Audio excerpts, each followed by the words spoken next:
はじめまして。90年の歩みを振り返って、こんにちは、皆様。昭和6年、1931年生まれの茜と申します。この度、90年の人生を振り返りながら、私の体験や思い出をブログという形で残していくことにしました。長い人生の中で経験したことが、どなたかの心に響いたり、お役に立てたりするならば、これほど嬉しいことはございません。横浜での幼少期、昭和初期の思い出。横浜の下町で9人兄弟姉妹の長女として育ちました。上には兄が1人、下には弟や妹たちがいて、家の中はいつもにぎやかでした。今思えば、私が生まれた昭和6年は、満州事変が起きた年で、日本が国際協調路線から離れ、アジアでの拡張政策を本格化させる大きな転換点だったのですね。幼い頃の横浜は、まだ古き良き日本の風景が残っていました。畳の部屋や床の間がある家で、伝統的な生活様式を送っていました。近所の人たちとのつながりも深く、子供たちは皆で日が暮れるまで鬼ごっこやお手玉、めんこなどをして遊びました。女の子だった私は、幼い頃から弟、妹の世話や水汲み、掃除などの家事を手伝うのが当たり前でした。家族の中での役割が明確で、皆がそれぞれの責任を果たしていました。戦時下の青春、学徒動員と食糧難。女学校に進学したのは、日中戦争がすでに始まっていた頃です。学校では国語や算数といった基礎科目に加え、愛国心や軍事精神を育む教育が重視されるようになっていました。毎朝、東京の皇居に向かって宮城遥拝をするのが日課でした。勉強はそこそこにといったところでしょうか。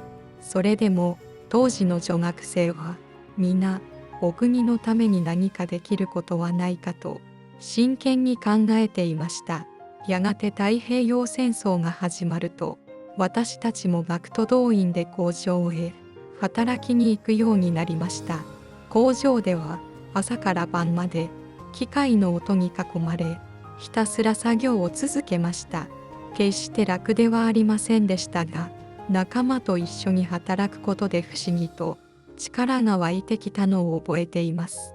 食糧難の時代には、少しでも食料を手に入れるために、母の着物などを持って農村部へ物々交換に行ったこともありました。米は貴重で、麦や芋を混ぜて食べることが多く、おやつはめったになく、さつまいもがごちそうでした。都市部は特に食料不足が深刻で、私たち家族も配給に頼る日々でした。戦後の再建、長女としての責任。終戦を迎えた時、私はまだ10代でした。戦後の混乱期、長女だった私は幼い弟や妹たちのために働き詰めでした。食べるものが少ない時代でしたが、家族皆で助け合い、なんとか乗り越えてきました。子供たちの笑顔が何よりの励みだったのです。1951年、サンフランシスコ平和条約が調印され、戦後復興が進んでいきました。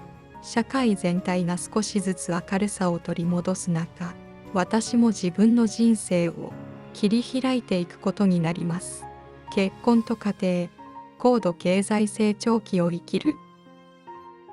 戦後しばらくして結婚、4人の子供に恵まれました。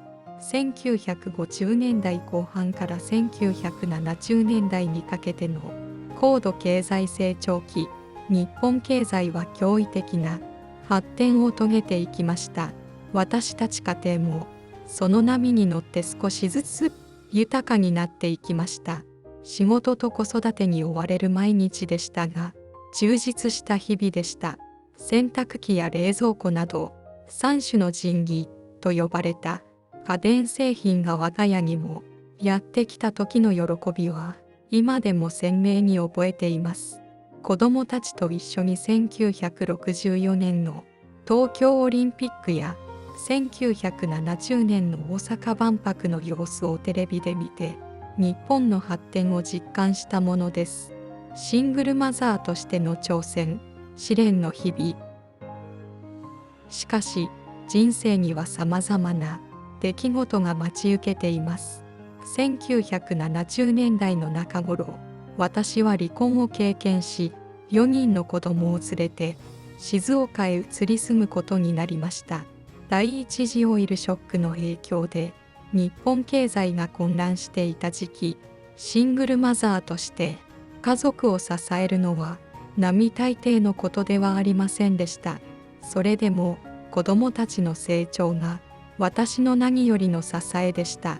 夜遅くまで働き、時には体力的にも精神的にも限界を感じることもありましたが、明日はきっと良くなると信じて前に進んできました。